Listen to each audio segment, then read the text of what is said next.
कक्षा 4 विषय हिंदी। आज हम इकाई 1 वर्णमाला इसके अंतर्गत स्वर के बारे में सीखेंगे। वैसे तो आप स्वर के बारे में थोड़ा बहुत जानते ही होंगे, लेकिन जब हम हिंदी भाषा सीखने की बात करते हैं तो सबसे पहले जरूरी है कि हमें स्वरों का संपूर्ण ज्ञान होना चाहिए। इसलिए कक्षा 4 के अंतर्गत हमारी पहली ही इकाई वर्णमाला के अंतर्गत स्वर के बारे में रखा गया है, जिसे हम आज सीखेंगे। स्वर हिंदी में 13 माने गए। सबसे पहला स्वर अ आता है, उसे हम इस तरह से लिख सकते हैं अ। इसे हम गुजराती में भी, आप गुजराती के बारे में जानते होंगे, तो हम साथ साथ हिंदी और गुजराती स्वर सीखेंगे। दोनों में किस तरह से लिखे जाते हैं, दोनों में किस तरह का अंतर है। और दूसरा स्वर है आ।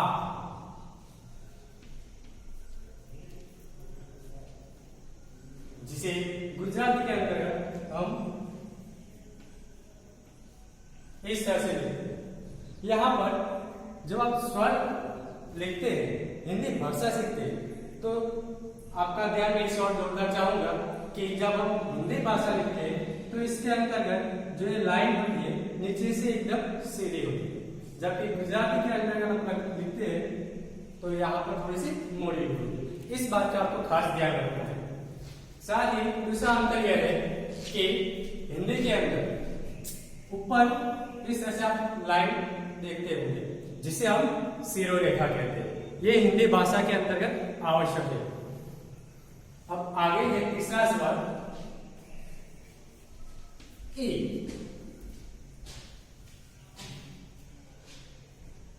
पहला अ, फिर आ, फिर ई।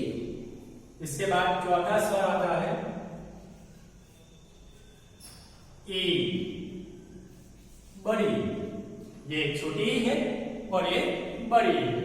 दोनों में अंतर है कि यहां पर ऊपर आपने यहां पर देखा होगा ये, और यहां पर ये नहीं होता, तो ये दोनों में अंतर खास आपको याद रखना है। फिर आगे है ऊ, छोटा ऊ, जिसे हम गुजराती में इस तरह से लिखते हैं। ये है ऊ।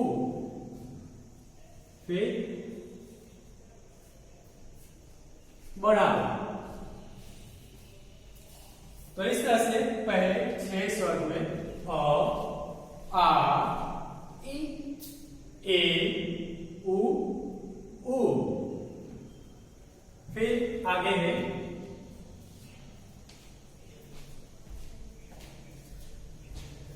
रे।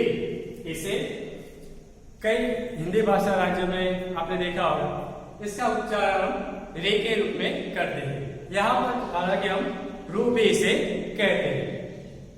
रे है रे। ये लिखना एकदम आसान है। देखो, आप यहां से स्टार्ट कर सकते हैं और सिंपल तरीके से इस तरह से आप लिख सकते हैं। फिर इसके बाद आगे आता है ए।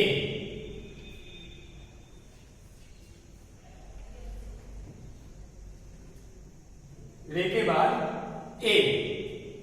ए के ऊपर यहां पर आपने देखा होगा एक मात्रा आती है। हिंदी में इस तरह से ए और लिखा जाता है, और इसके ऊपर मात्रा करके ए नहीं बनता। हिंदी में इसके लिए स्वतंत्र स्वर दिया गया है। जब भी हमें ए लिखना है तो यही स्वर का हम प्रयोग करेंगे। इसके बाद है ऐ। ए के ऊपर हमें कोई मात्रा नहीं करनी, यानी कि ए बन गया। और जब ए के ऊपर एक मात्रा ऐसे आपको दिखाई दे तो इसका मतलब है इसे हम ऐ कहेंगे। गुजराती में इसे हम इस तरह से लिख सकते हैं आई। दोनों में आप साथ साथ में अंतर देखते जाना कि क्या फर्क है, क्या अंतर है, किस तरह से दोनों भाषाओं में हम स्वर लिखते हैं। इसके बाद आता है ओ। इसे इस तरह से गुजराती में लिखा जाता है ओ। फिर औ।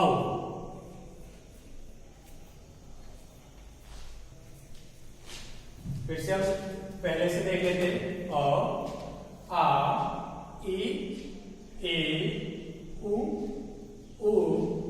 रु, या इसे रे भी कहते हैं, ए, आई, ओ, औ। इसके बाद अम।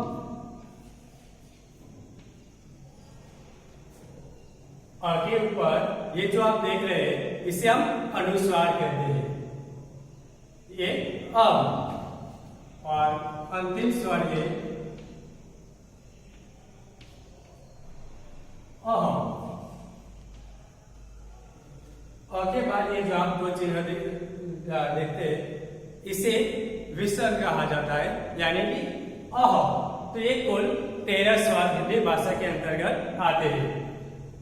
इसे आपको याद रखना है, जैसे अ, आ, ई, उ, रे, ए, आई, ओ, औ, अम, अह। ये 13 स्वर हिंदी भाषा के अंतर्गत आते हैं। जब भी हम भाषा के बारे में बात करते हैं तो इसका बहुत ही महत्व है। इसके अंदर जो मात्राएं आती है उसी से हम भाषा के अंदर अलग अलग प्रकार के वर्ण शब्द बना सकते हैं। अब इसके अंदर जो मात्राएं आती है हम इसका भी परिचय कर लेते हैं। और के अंतर्गत कोई मात्रा नहीं आती है। फिर आ, साथ में हम लिखते भी जाएंगे और मात्रा परिचय करते हैं।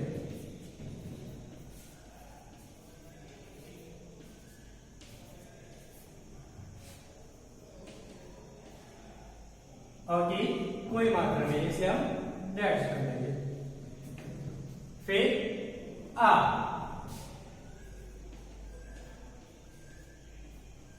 और आगे आप देखते होंगे यहां पर एक लाइन ज्यादा है, यानी कि ये इसकी मात्रा है जिसे हम काना कहते हैं।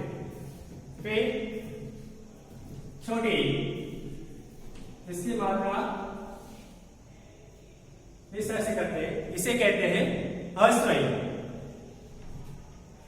फिर बड़ी यानी तेल गई, इसकी मात्रा आती है आगे की तरफ, यानी ये है तेल गई।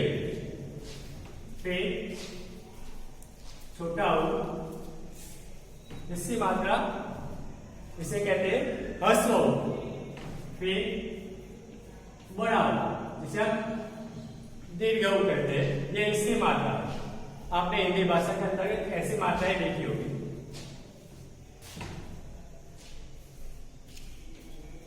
फिर एक मात्रा आती है, ऐसा सब करते हैं। फिर आई यानी 2 मात्रा। फिर ओ यानी एक काना एक मात्रा।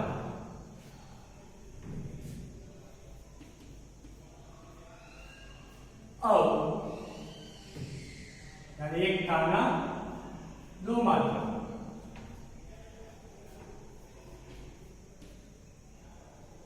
अब यहाँ पर जो ऊपर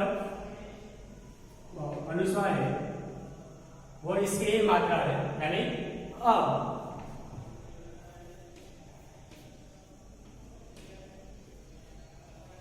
अह इसे कहते हैं विसर्ग। ये अह की मात्रा है। तो ये हुई मात्रा है, ये स्वर और ये इनकी मात्रा है। आप इसे याद रखेंगे तो आप हिंदी भाषा को आसानी से पढ़ पाएंगे और सीख पाएंगे और लिखने में भी सरलता रहेगी। तो इस तरह से हमारा पहला जो प्रकरण है, जो इकाई है, इसके अंतर्गत हमें स्वर के बारे में परिचय दिया गया है। इसे आपको याद रखना है और कॉपी भी करना है। धन्यवाद।